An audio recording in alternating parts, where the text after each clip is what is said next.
You're listening to Biztainment Weekly, with host Scott Janae, presented by Magazine Jukebox.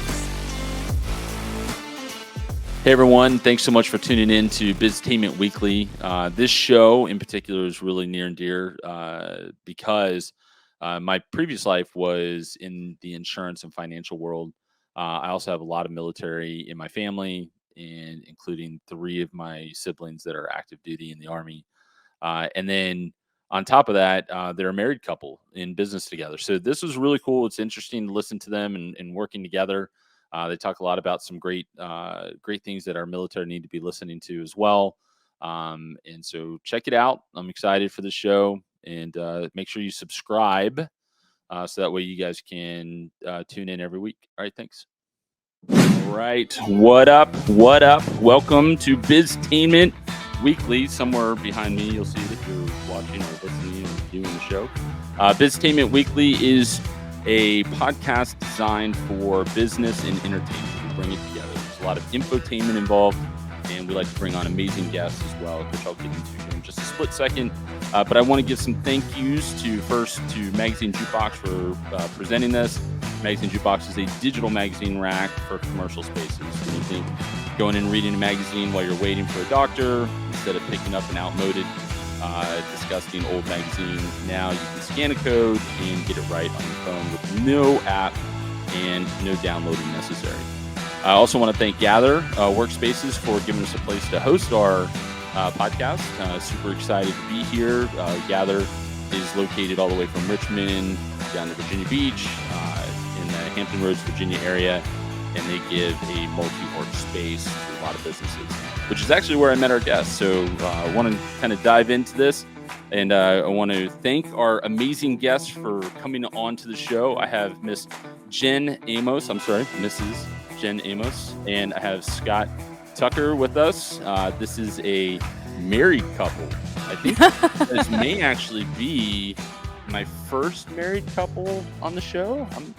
Oh boy! Go back and look. So we're in for it, and I'm super excited to have you guys. Thanks for being a part of the show, and we will dive right into them here in just a second. But I like to always kick off the show with our positive LinkedIn moment. So we're going to cue up some music here, and we're going to get going. I'm going to dive right in to that LinkedIn moment. All right, tech funding news. Hashtag unicorn. Man, I've been seeing these people all over lately on LinkedIn, but Tebra, hopefully I'm saying that correctly, or Tebra, an operating systems for independent healthcare providers proving recently announced that it has secured a round of $72 million in funding at a valuation of $1 billion. That makes them unicorn status. Congratulations. The investment round was led by Glub Capital. It also includes Common Fund, HLM Venture Partners, Open View Venture Partners, Stepstone Group Stripes, and I'm not even going to attempt that one, Montre, Equity Partners, Toba Capital, Transformation Capital, and Vivo Capital. I guess it takes a lot of companies to raise $72 million, so it doesn't surprise me to have all those shout outs. There's a whole bunch more hashtags, so I'm not going to go into those, but they do have a link on here that you'll be able to click on, and it's how the funding will be used. But hey, look, Tebra, congratulations. Tech funding news, this is awesome. Unicorn status, it's what so many of us hope to achieve. But now I'm super excited because every now and then our guests like to bring in their own LinkedIn moment. So is it going to be you, Scott, or you, Jen, talking or sharing with us your LinkedIn moment? We'll have Scott do it. Yeah. Oh, Scott's on the hook. All right. Are you sharing it? Oh, I sent it to. We have it. We will put it on the show. Cool. Don't worry. But as long as you have it. Yeah. Yeah. So, I just wanted to highlight Mike Wallace and Blue Water Advisors. They've been launching a great program for military retirees here in the Hampton Roads area, and specifically the senior enlisted, senior officer, kind of the E9 to 06 types, who, frankly, ironically, are a little bit left in the lurch when it comes to all the services and nonprofits and charitable things that are meant to help folks get out of the military. It's just there aren't as many of them. So and naturally they need to look elsewhere. So Mike Wallace posts a lot on LinkedIn and shares a lot of great insight for those types of people. And they're often getting on LinkedIn and trying to learn how to use it. It's their first time using technology oftentimes in the civilian space. So it helps when folks like yourselves and shows like this are highlighting how to use LinkedIn in different ways to reach out to people, different ways to network. It's all strategy and tactics. It's like we got to use our military skills on LinkedIn. And so Mike Wallace is a great example of doing just that. Former pilot, landed on aircraft carriers. Now I say he drives his network through LinkedIn. That's awesome. Well, congrats and welcome, and we'll love to check you out. We'll have to find some positive posts from him. Maybe we'll mention him down the road too to give him some more exposure. So we're always trying to help out our military friends and family. So we appreciate that. I love LinkedIn Moments just because it really allows us to bring in positive feedback, and it allows us to listen to people doing great things. And the military does such a great job at raising up such great leaders in our country and our world. So we appreciate that. All right, I'm gonna wrap us up on a LinkedIn moment here. This one's really cool. So a good friend of mine, Raymond McGee, he actually celebrated this. That's how I was able to see it. And like I tell most of my listeners and viewers, if you're connected with me on LinkedIn and you don't want me to mention something that you have liked, posted, or shared, then go on and disconnect from me, because I may post it. You never know. So look, Black 10K Project. This is awesome. The startup announced that it has raised an $80 million Series B round of funding. 72 million last one, 80 million this one. The cash infused good enough to lift its valuation to 1.65 billion, and vault its CEO, I'm going to mess up this name, Abzid, I'm so sorry, I'm sure I butchered that, into a ratified heir. She is one of only a handful of Black female founders to run a company valued at more than $1 billion. That's got to be a lot of stress to run $1 billion company. Or it could be the opposite. Maybe it's not a lot of stress at all because you got tons of money and you can do it. I don't know. But anyways, congratulations, Black 10 Project. That is fantastic, and I am super excited to see what comes of those funds. Okay, that is the end of our LinkedIn moment. We can celebrate that, and but right now we're going to dive into what's most important here, what the show is all about. It's about Jen and Scott, and I'm going to do a couple of little things here because we always like to ask our guests for we put out a couple of questions that we need to know about them. So their company name is US Vet Wealth. They've been in business since 2012. Congratulations. That means 10-year anniversary is this year. So congrats. You guys are probably like, oh, I didn't even think about that. Well, it's funny because, it's multiple different brands and iterations of Sure. the thing, so it's like, well, yeah, I guess you're right. If I tie it together, that's true. That's right. Well, look, it all starts somewhere, and then we all pivot and change. And overnight success takes 10 years. That's what they say, right? So here we are. Love that. Yeah, I love that. I love anytime someone says, "Oh, that's an overnight success." I guess you missed out on the last 4 or 5 years that they've been building this thing. So Jen Amos, am I saying that right? Amos. Yeah. Amos, right, that's awesome. correct. She's the community relations director, and Scott Tucker is the founder and CEO. And if you want to find them on LinkedIn, you can find both of them, Jen, Jenamos. And you could also find Scott at Scott R Tucker, Tucker on LinkedIn. So I encourage everybody to go find them. We're going to put it up on all of our social media. People will be able to easily click and find you on those as well. So I want to dive right into this. So whoever wants to go first here, but so you all decided to go into business together, and how's that been? It can't be all perfect. So I'm not saying that it should be, but I would assume that you guys have some freedom, to be able to go and do things together since you guys work together. Do you find that to be pretty accurate, or is it the opposite? It's harder to get away. Well, it wasn't necessarily we went into business together as kind of almost like survival. Like we were both self-employed when we met. I had moved from overseas back to America and just was trying to figure things out. She was coming out of her unique story herself, and but haphazardly we kind of came together and had to make it work. So unfortunately, that meant we had to sacrifice some of the personal parts of a typical relationship. But now we control our time and destiny. So when it comes to how we spend our time, other than that, we're fur parents currently, and we haven't figured. Since we do work from home, that's been a dilemma. We got to find dog sitters and stuff. We're not good at just leaving our dog. Sorry, at home. sorry, we don't do that. Yeah, we just so We're very so hands-on with our pets. so we have handcuffed ourselves a little bit, but we've finally kind of settled roots, and excited to now that we've kind of taken that next leap in the business side of things, we can say, okay, now there's a time when we farm, and then there's a time when we work on family and community, and so I think we feel like we're taking that next step after almost 6 years. Yeah, Yeah. I'll add my perspective to that. So Scott was actually introduced to me as a client when I There used you to go. run a social media agency. So it was actually through a mutual friend that I had known for a handful of years.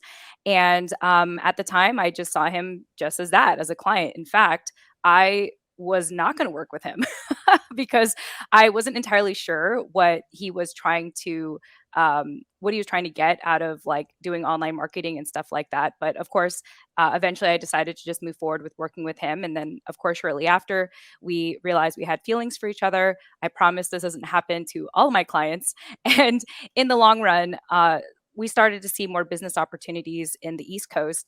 We met in San Diego. I have lived in San Diego for about 20 years after being a military child for the first 10 years of my life.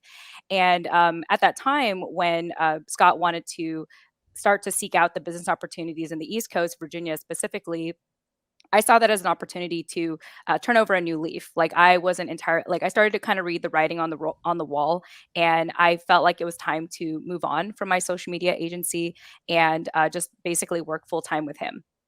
That's awesome. So you guys come together Yeah. and you come and you create. Now I know that there's some steps in here, but so U.S. Vet Wealth. I want to give you guys opportunity to talk about. We're going to talk a lot about that, but in there you mentioned, Scott, that you guys have some fur babies. I just want to mention one of the questions we asked, like, tell us something about you that most people don't know. And whoever sent this over says a cat adopted us from a farm last year. Jen, I got to know the story behind this because how does an animal adopt you? So Yes. Well, let me start by saying that I'm allergic to cats. And at the time last year, we were going from different Airbnbs.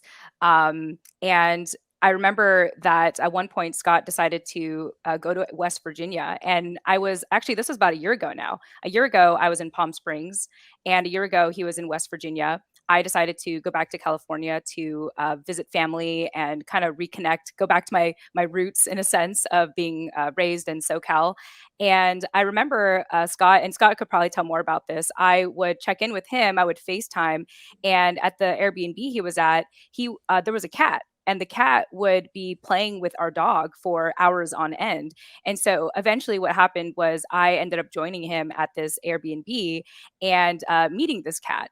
And long story short, like I said, I'm allergic to cats, but this cat had a way of just inserting itself in our lives. And like some things it would do is it would try to break into our Airbnb every time we tried to open the front door. And it's just kind of pretty crazy how that ended up happening. But I want to tell Scott, I want Scott to tell more of the story just because like he was the one who initially met the cat. And then it was really toward the end of our visit there when I felt this connection with the cat and realized, like, you know what, like, why not? Let's give it a try, just in case, just to see if this is great for the family and everything. And long and behold, we've had this cat for about a year now. And you haven't died, so that's good. That's a good sign. Haven't died. All right, that's what's most important when I hear allergic. All my red flags go up. Like, are you sure? Are you sure? Yeah, I had to it was interesting because I decided to build my tolerance.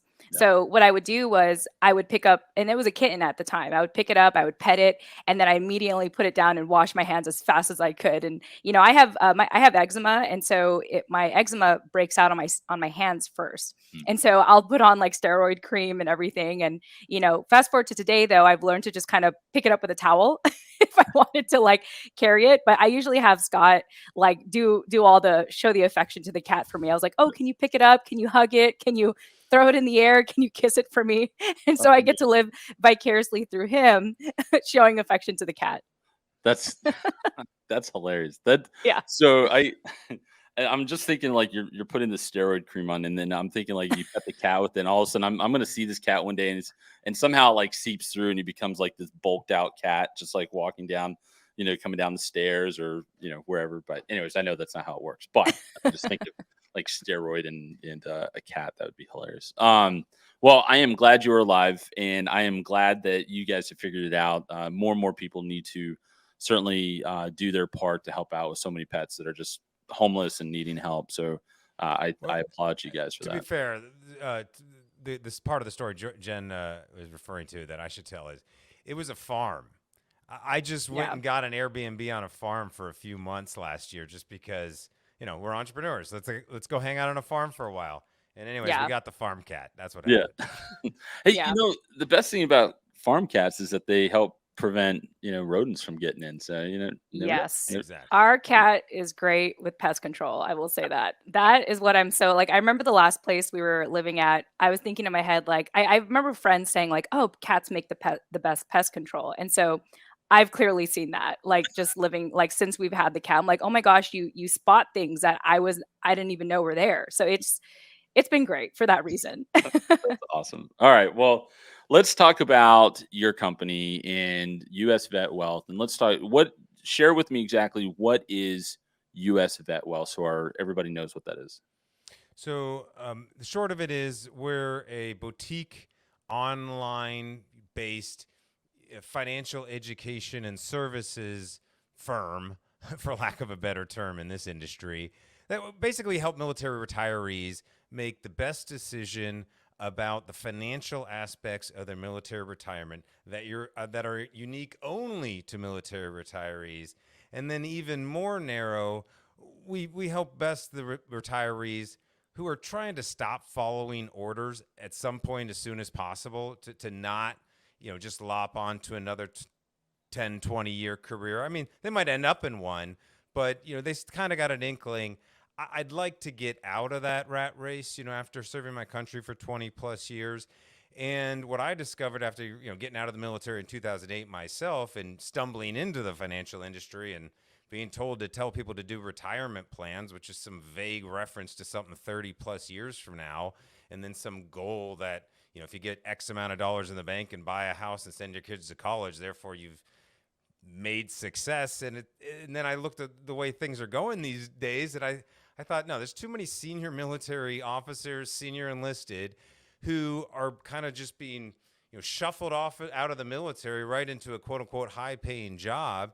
And they're not only are they miserable, they're leaving a lot of money on the table when it comes to their pay and benefits because they're just mismanaging it. It's just simple math, but unfortunately they find out about it too late, and there's a lot of emotions involved, and that's how decisions get made, really. But ultimately, I think not only are they leaving money on the table, that's money that could be reinvested, as they think about more self-employment, honestly, just being better prepared for how the economy is changing, as they must do, or risk just being, a number on an Excel spreadsheet until there's downsizing, which companies have already started to announce, and so if you don't have a financial strategy to avoid just getting shuffled off, having a resume that looks like everybody else's resume, what are you going to do about it? So we teach the alternative, and it has to do with your time, your talent, and your to build more treasure, which then you can use to create more time and talent and so forth. And really we're building systems or teaching systems rather than saying, hey, work with me, I'll help you accomplish your goals, Yeah. because who knows what that means. So that's kind of how we're very different, and got books and YouTube and do that kind of stuff. People find us if they like it, they hit us up and we work together, and it's nice. We can just kind of make it simple that way, and we don't have to do what I used to do when I first got out and sponsor golf tournaments and hawk my gift certificates to get people to sign up so I can cold call them later. I had to go through all that part of business, entrepreneurship, self-employment as well. So been through it all, and finally found a kind of way and a niche that works well for us. And yeah, we don't really have to compete in the broader market place. And not worry so much about getting those big valuations, $1 billion. If it happens, cool. but maybe I don't have to worry about chasing it around so much if we can just kind of get a nice little thing going here and kind of be mom and pop on the corner, but it's just Jen and Scott online a little bit. Not trying to get big and well known, but well known for those who we're meant to serve, Right. and only those we're meant to serve. Well, a couple things there. First, thank you for your service. I did catch that, and we appreciate that. I'm very deep into a military family. I think I told you before we came on, and so we appreciate that. Second thing is you're talking about like throwing out gift cards. What a rite of passage that is. When you get in this industry, it's like if you're not door knocking Come or to if my you're not steak cold dinner. calling, Do- if you're not doing one of those, then are you really in the business? I mean, that would be my question. It's an initiation process. Right. And part of this whole military transition thing and this how to get veterans jobs is the people who get recruited into the financial industry and told they're going to be financial advisors. It's like, no, you are not. You're going to be a guy who has connections, maybe can get better at it, and probably not, but whatever. You'll introduce enough people that somebody's going to work out, and there's enough money that it pays off for the few who do.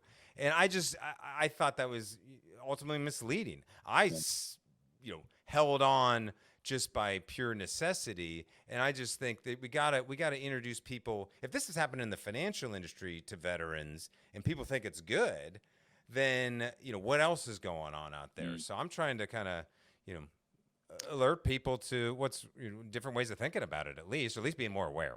Yeah, that's pretty profound, and you're absolutely right. I mean, it's I think that there's a big miss when military comes to the end of their career in the military, and then it's that moment of then what? Now, having been someone that has never served, it is hard for me to understand that transition from your perspective because I didn't serve, so I didn't go through that process. But having my previous life, as I like to call it, in the insurance world and the financial world, I do understand it, and I absolutely agree with you on that. So let me ask you: so when someone is let's say they're 3 years out from retiring from the military or 5 years out from getting out, when is the best time that they should start reaching out to you or someone like yourself? And is that even from the beginning? Because and let me just start with, I understand that like the life insurance, I'm going to go down the life insurance path because it's what I know. But the life insurance aspect of it, when you retire, that the program that they have you in implodes. Like it just it gets to a point that I mean, there's a couple of different options, but the majority that I always saw was one that as they get older, it really just self implodes because it gets so expensive for someone to be able to afford and keep it. So getting a policy while they're younger or when they retire potentially, then that is the best time to try to get a policy that they can own or they can take with them for life, for the rest of their life. So maybe you can elaborate on that. And again, going back to when is the best time for someone in the military to transition or start talking to someone like yourself? Jen, do you have any thoughts before I go down a rabbit hole? I think one thing I had a conversation with a military spouse about this recently, and they said that you always have to be ready for transition, or life is a transition. Or if you're prepared, or if you're always ready, you never have to prepare. And I think what happens my observation of the military community and even my own experience being a military child for the first 10 years is that the family gets comfortable following orders. Even though it may be unexpected, even though it's, you thought you were going to stay in a certain place for, 2 to 3 years, um, you still have orders to go somewhere. You still have somewhere to go to. And you start to kind of submit to that life and accept that life. So then when transition is right around the corner, it kind of comes at this like screeching halt, and before you know it, you're out of the military, and you have to go through this mindset shift. The military is very much like a collectivist culture, I think. And when you transition out, especially in America, you come from that collectivist culture to an individualistic culture, as opposed to saying, what do we want? In the American society, in the civilian society, it's more about like, what do I want? And if you have been serving in the military, if the service member, the spouse, the family have been in this life for 10, 15, 20 plus years, it's hard to answer that question. What do I want? Because it didn't matter what I wanted in the military. I mean, yes, maybe I can pick certain duty stations and go there, but ultimately I was going to be told what to do once I was there. So now in the civilian world, it's like, well, what do I want to do? And so, in addition to us helping our military families or military retirees with finances, it's more than just that. I think the money is really the vehicle, but really it's about like that mindset shift and like, what do you actually want to do with your life, and how can your finances support that? So that's my thought on that. That's really good. They, Mhm. Scott, did you want to chime in? Yeah, and so to answer your question more specifically, then from that perspective of a mindset shift, it's like, okay, well, what is life insurance really? Is it just about, oh my gosh, you might die? Well, that's of all the things in financial planning, that's the only thing we do know. And so the fact that it's typically sold and pitched as this just in case scenario, so that we can sell you some cheap term insurance. That's what the whole industry is just doing it. It's all marketing. It's good advertising. Once you kind of studying, how this whole industry really got built over decades, and more than the insurance industry, the whole advertising industry, you see what happens. It's okay. You have a big audience. It's easy to, say throw a few bucks a month in large numbers. That's what we're doing with any membership. Term insurance typically is membership. So anytime we have a government benefit, since when do we always consider that the best option? Do we consider Medicare, Medicaid, Social Security the best, our tax system the best option? We kind of think, there's ways where we can use it in our favor. Well, in the military, as Jen just alluded to, pretty much just used to following orders. So when it comes to the things that where you maybe can adjust some variables on the financial side of things, I mean, you are trading your time for money in the military, just like you are. They have to offer all these benefits to incentivize you not to go to the civilian world. One of them happens to be versions of life insurance. And the false assumption is that you need the life insurance because you might die, when really the probability states that even in the military, pretty low probability, even Yeah. overseas. Yep. Okay. Obviously, things can change and that kind of stuff. But in that sense, the benefit of getting life insurance in the military is the benefit that it is an option and available to anyone should you not be able to qualify, should you be a pilot, Navy SEAL, have orders downrange. Obviously, you wouldn't be able to get private insurance. But the fact that I just talked to a guy who got in the military at age 17, and he was coming to me, same scenario. He's getting out at age 37. I was like, how did you do 20 years at age 37? I Right. got it at 17. And so he's like starting to look at the same thing you alluded to, what you were talking about with the price going up and kind of imploding. That's VGLI, Veterans Group Life Insurance. And what Veterans Group Life Insurance is pitched to all veterans, saying you can get this when you get out of the military. Everybody can qualify as a replacement for SGLI. SGLI is the active duty version of VGLI. Both of them are basically subsidized by taxpayers, and all that money flows through to Prudential and other insurance companies. It's just a government contract. Right. Somebody's making money. And when you really start to look at the math, 94.5% of active duty military pay for that SGLI. $25 a month for a $400,000 benefit. Same thing for everybody. Seems like a good deal. What's $25 a month? Well, $25 a month for a 17-year-old private, decent. That people think that's significant for a while. $25 for a 50-year-old 06 Colonel, obviously not that relevant. But the real question is, why in the hell is a 17-year-old private paying the same as the 50-year-old Colonel for that thing? Good question. Okay. And then likewise, why are females paying the same price as males? That's not how insurance works. Right. Okay. That might be changing. I don't know. But no comment. That's above my pay grade. Yeah. Ironically, in the insurance industry, there's just two things that haven't come up in the last couple of years. That's weird. But it's like, okay. So obviously, the best time to answer that question, when should I be looking at this? Now, right now, before you get in the military. Of course. Why would you pay the same price as all the sick people? Right. The only time you can get control outside of the government things is doing something on the private. Any investor, anybody who's financially savvy, they still go start buying real estate and stuff. Well, you can do that in the life insurance side of things too, because what they don't tell you, because this typically only works for high income earners or high net worth individuals, is that life insurance is not about ensuring your death. Again, that's the only thing we know is going to happen. You can use life insurance to pass legacies and protect incomes and all that kind of stuff. But you can also you can do that with real estate businesses. You can do that lots of different ways. Life insurance is one way to do it. Again, easiest marketing way to sell it. The real thing it's about ensuring the income producing potential of a life. But in that regard, it's just an asset class. So however you invest it doesn't mean you have to die to get a return on the investment.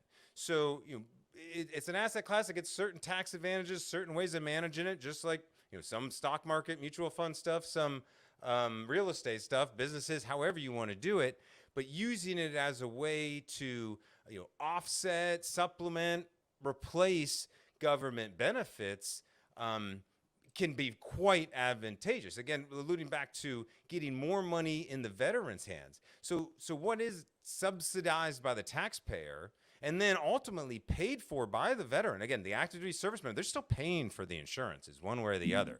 It's coming out of their paycheck. They have to pay for it. It's not free. It's not lumped into their thing. There is a cost, and they can opt out of it.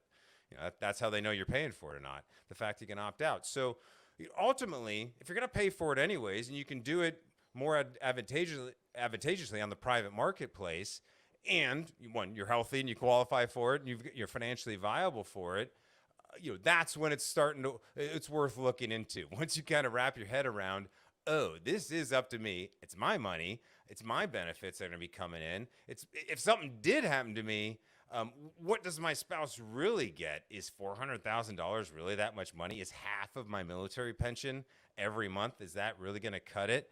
These are big money questions and decisions that oftentimes, if somebody finds out about me 3 years out, that's an anomaly. Most people are finding out about me about 6 to 12 months out, and then it becomes very difficult. Even 3 years out starts to become difficult. Folks are older. They've been through war.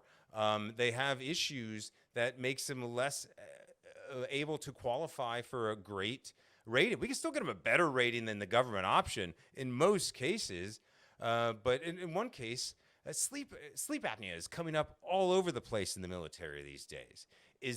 What is that? Is that really everybody's getting sleep apnea, or are they just the VA's trying to get people ratings for some reason? But it's weird, and it's hurting. It's backfiring. People think they're getting higher VA disability ratings, but then the insurance costs more. Or folks that thought they had the SGLI on active duty, I'll put it off. I'll worry about that after I retire. And then they get out and they realize, hey, I can't qualify for anything. And then that VGLI is their only option. And like you said, eventually it becomes price prohibitive. By the time they're 70, they'll have paid $100,000 into it, and oftentimes they'll cancel it and then just get nothing. And so how you call that a benefit is what confuses me. Right. Well, I mean, and there's so many ways and so many things to understand, like unraveling that onion when you're in the military and trying to figure out what is the best next step. And that's why it takes professionals like yourselves to be able to help navigate through that time and and help them through the the steps and the process in the military. And I can go, having some experience with this, it's I certainly can carry on a 2-3 hour conversation with you on the things that that we would need, that need to change or should change. But one of the things that I always promise my listeners and my viewers is that we want to also make sure we talk about, from a business perspective, some of the difficulties that you guys have seen. And so I'm going to pivot a little bit on this conversation, and I'm going to talk about, being a married couple. What are some of the hard things that you guys see in trying to maybe get that message across, but also working together, getting that message across? I'll send it over to Scott. Well, we're like, who's going to answer that first? Right. Well, it's like anything. Okay, we're trying to get our widget out there. How do we do that? How do you build a brand? And how do you communicate? Ultimately, if you're going to sell something to somebody or ask somebody to be a customer or hire you to be an employee or employer, you've got to communicate your value to them. So what ultimately we've done intentionally is study. We've gone back to school on our own individual ways. Sometimes we kind of come together on it, cross paths on it, but where Jen leaned into was the podcasting. And she'll explain more about kind of how that helped her rediscover herself and build an amazing skill set and a brand all at the same time. Like what I did was writing books and stuff, and started to find ways to learn how to communicate, get my ideas out, test a brand, realize that nobody's going to read my book. Okay, well, that didn't necessarily work, but it did, right? So, so we didn't doubt each other at all, like as a failed product, because these things cost money, cost time. It was just a matter of testing until we kind of narrowed things down. At the end of the day, the way we run our business is books and podcasting, or forms of writing and speaking. Yeah, that's well. So you guys have a podcast that you guys are using? Because I didn't have that on my list. So if you guys want to shout out your podcasts, that way people can jump on and listen to it. Jen, do you have that? Yeah, for sure. The website is holdingdownthefortpodcast.com. So that's holdingdownthefortpodcast.com. And while Scott and our team, come from that veteran background, having served in the military, I come from the military family background. My dad had served in the 80s and 90s, and unfortunately, we had lost him while he was on active duty. So we also are what they call a Gold Star family, which means that you lost a family member while they were on active duty. And there's more variations of that definition, but at least to me, it's a fact that we lost my dad while he was serving. And fast forward 20 plus years working with my husband, Scott, one thing I noticed amongst our team is that, as I mentioned, they're veterans. They were generally bachelors when they served in the military. And I had noticed that there was sort of this disconnect when our team would talk to the service member or the military retiree and their spouse. Sometimes, the service member or military retiree would be 100% on board in regards to seeking out alternative solutions for their, financial planning. But when it came to decision making time, somehow maybe the spouse, we don't, the spouse would make the final decision to say, I don't want to move forward with that. And so they would stick with what they know, which is their military benefits, VGLI, their survivor benefit plan, and all that stuff. So I was very curious about that disconnect. And this was about like 3+ years ago now. And the team and I realized that a way for me to do my own study and get a pulse of the military community today was to start a podcast show. So the podcast show, like I mentioned, it's called Holding Down the Fort by US Vet Wealth. I have to mention the full name because apparently there's another show now that also has Holding Down the Fort, but we're the one that says by US Vet Wealth. The show produces, or our company produces the show. And for the last 3 years, I've had the fortune of interviewing seasoned spouses, meaning, spouses who have been in this life for 10, 15 plus years. Veterans, military retirees, organizations that support the military community. And, the biggest thing I had come to understand, at least from the military spouse side, is that in general, long term financial planning is a major blind spot for them because they are so focused on the unforgiving pace of military life. Like essentially, they are, shameless plug, holding down the fort, while the service member is on deployment or working. And so the spouse is really the one, managing the day-to-day budget, taking care of the kids and all those things. And so part of my effort for the team is to essentially be a consultant in a sense and have them understand, like, why is there this disconnect with the military spouse being on board with these decisions, especially when it comes to looking at solutions in the private market and trying to build that bridge through what Scott had mentioned, like the verbiage, the language, the messaging. And so it's been a fun journey, figuring that out. And all the while, I have been able to use podcasting as a cathartic experience to reconnect with my roots as a military child and as a Gold Star family member, and really find a lot of healing and closure in my own experience. So yeah, the podcast is called Holding on the Fort by US Vet Wealth, and the website is holdingonthefortpodcast.com. That's awesome. Yeah, I'm sorry I didn't know that you guys had the podcast, but I certainly want to get that out. So we will make sure we do that. Yeah. And we also want to thank your family. Gold Star families are very near and dear to our hearts. So Thank you. we appreciate you guys, and sorry again for your loss there. Thank you. Guys, like we really literally can talk for hours. I'm looking at the time ticking away, and I'm gonna get my producer's getting all upset at me, and he's saying, hey man, we're only supposed to be like 45 minutes last show, and we have a couple other things we got to go through. So guys, one of the questions that I always like to ask my guests is and I understand military is great, but can you describe to me your perfect client, someone that my listeners and viewers, maybe they know someone that is perfect for you that can send them your way? Who would that be? See, I mean, in the Hampton Roads area, I mean, anywhere in the military, somebody who has gone through military retirement.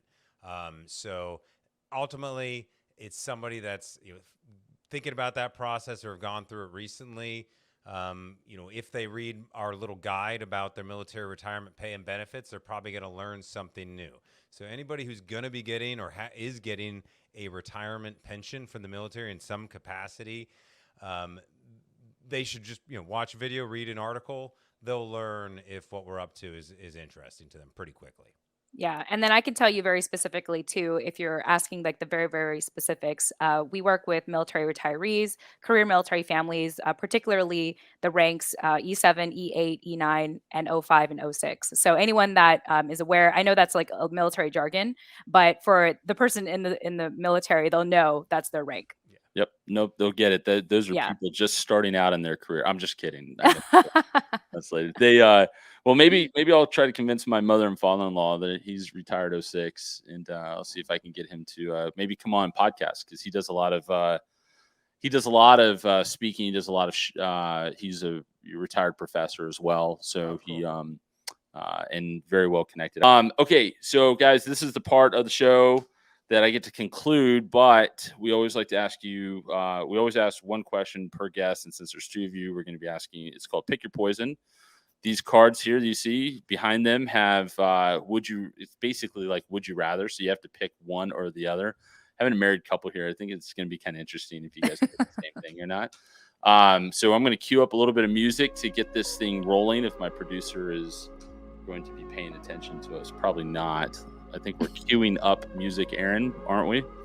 And so look, on this again, you're just going to pick one or the other, and let me know what you guys decide. So I'm not going to wait on music anymore. I think it's coming, but okay. So the first one is have every toilet. These get pretty bad. So okay, so. Have every toilet you sit, every toilet seat you sit on for the rest of your life be covered in warm urine, and then, or never be able to use toilet paper again. Oh my Had gosh. to pick one or the other. Scott, I'm going to let you pick that one first, or I'm going to let you go with that one first. I guess that's They're both miserable. These are both miserable. not at all. It's kind of easy. I mean, most of the world doesn't use toilet paper. It's so stupid that we do. It's insane that we do. If you think about it, it's insane that we do. Yeah. So that's easy. All right. So you are Never using toilet paper. Okay. And Jen, you want to answer that one? You could take a pass on that if you want to take a pass. I mean, of course I want toilet paper. Wait, what was the question? So it's like pick between either pick between sitting on something horrible on the toilet or having no toilet paper. You know what? I'm gonna go with like no toilet paper also, because I can get creative. Because sometimes I was at a bathroom the other day and like there was no toilet paper, so I got creative though. So I'm gonna go with no toilet paper. Living on a farm, maybe there's plenty of leaves. I don't know. Okay, these I don't have any choice in these. I just pick them at random, and that's what I have. Okay, I love it. I'm here for it. The last one that I have for you guys is be unable to wash your clothes ever again, or have every pimple you get last a whole year. So you can never wash your clothes again, or you have to hold on to a pimple. Oh, definitely the first. It has to be the first one. That's easy. So you would get rid of clean clothes, like you would be unable to wash clothes for the rest of your. Well, yeah. I mean, I could just buy new clothes. Oh man, that's an easy answer out. Okay, fine. I'll give you that one. Okay, Scott, what do you got? Pimple or no clean clothes? Following the wife's guidance there. You guys, that's unfair. You guys bounced off each other. All right. Well, look, thank you guys so much for being part of our show. This was awesome, very enlightening, especially for our military. We're going to do tons of links on there for you guys because we really want to make sure we get the word out to our military. You guys offer a service that's important. And to those who are listening or watching, one of the cool things is that you hear a lot of times like, oh, I can never work with my spouse. I can never work with my wife or my husband. And you are a testament to, yes, you can. So you just got to figure out a way to do it. You got to work hard at it. I know my wife and I, we work real hard at it. And it's pretty, it has its times, has its ups and downs, but the idea is that mainly has ups. So yeah, I want to add to that. Like, I just kind of heard this at service the other day, but I'm going to phrase it differently. Good relationships aren't found; they're built. Yeah. And we've worked really hard on our relationship, so it didn't come easy. It didn't come easy at all. So I love that. That's good. All right. Well, we're going to close on that. Thank you both so much for being part of the show, and we look forward to hearing all your success in the future. So thank you. No, thank you. Thank you. It was a pleasure. See you guys.